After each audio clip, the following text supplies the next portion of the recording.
Today I'm here to do a top 5 Tuesday, and today's video is going to be talking about my top 5 favorite contemporaries that just made me happy. I am here to talk about some contemporaries that just made me feel all the loves, and I just felt so excited. And contemporaries are actually the best for just making me feel so happy, and I just want to read more contemporaries. Like, I have so many on my TBR and I need to get through them, and they are always quick reads, but I have not read like any of them. And I actually like managed to listen to like a lot of contemporaries on audiobook, because if you end up like spacing for like 10 seconds, it doesn't really matter if you miss a bit of the story because it always kind of makes sense. But with fantasy, you got to be like on point every single minute of that audiobook. So like contemporaries are great because you can miss stuff, or you can like not understand stuff, but they can still make you feel just all the love. And I'm excited to talk about some of my favorites. Number 5 on my list is The Kiss Curtain by Helen Huang. Like, even though there is miscommunication and the angst man was a bit strong, I just felt so happy because like Michael and Stella are just couple goals, and the way that they both kept going, you know, I don't love them, like there is no romantic feelings here, it's only about the sex, even though they are lying to themselves and they know that they care about each other.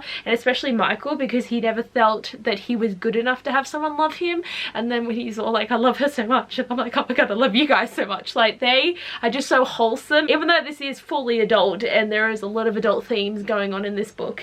It's just so cute, and the romance is the basis of this story, and it's just so good. Number 4 on my list is Emergency Contact by Mary H.K. Chow. This book is one that I was so excited to read for so long because I saw this cover and I was obsessed with it. But then when I read the premise of what this book was about, I was just very intrigued, because I like romances where they do like, you know, meet in person, but then it becomes like an online romance, and like they really get to know each other so well, and then it comes to the aspects where they've actually got to meet each other and it's just like, oh, this is awkward. I love it so much. I had this sitting on my shelves for probably a month or two, and then I finally picked it up and I was just so excited because this story is adorable. These characters are so adorable and so different, but they're also so similar, and just like their individual voices were so amazing. And I did love the text convos. Like, text convos are like becoming my new favorite thing. I just love the way that it grew so much to them depending on each other so much, and like every time they had an issue they texted each other first before they would talk to other people about things, and just like when they came together, and it just makes me feel so wholesome and happy.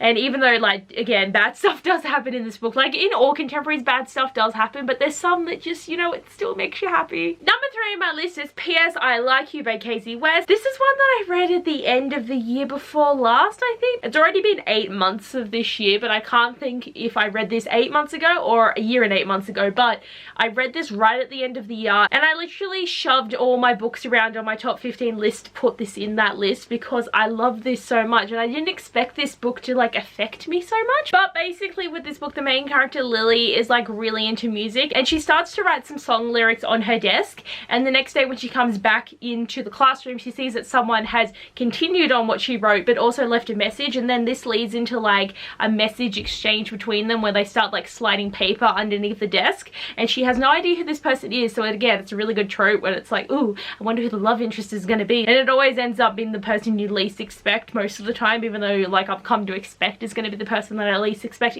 Anyway, I just love this because it's got a heavy focus on music, but it's also got this heavy focus on her like really like opening up and like talking to this person and learning so much about them and just wanting to know who it is. And it's so cute because I just love romances like this when it's just like, oh my god, what's happening? And like there's so many factors happening as well that add to the story, and I just, oh, I love it so much. Number 2 on my list is Lola and the Boy Next Door by Stephanie Perkins. Like, of course this is gonna make the list. This is like one of my all-time favorite contemporaries. I really should reread this book. Like, I keep saying I'm going to, but I can remember it so vividly that like it would be great. But I just love Lola and I love cricket, and they have such a cute relationship, and it's definitely my favorite out of the theme because even though Anna and the French Kiss is good, Ention still cheated on his girlfriend, and that is just not something we condemn.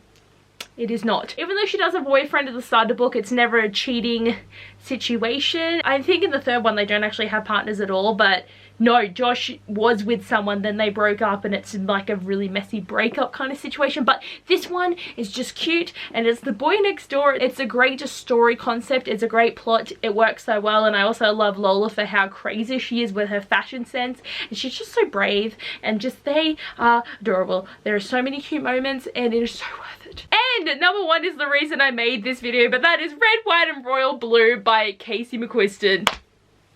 I loved this so much. I'm so glad that Sash Reads raved about this for like 4 minutes on her wrap up like a couple of months ago, and I'm like, well, I have to read this now. If my favorite person loved this book and it is instantly her favorite, it's probably gonna be one of my favorites this year. I loved it so much. Alex and Henry are just like couple goals, man. They are so cute. And the whole premise of this being like the first son of America and the Prince of Wales fall in love. Like, I mean, how even did that story concept come about?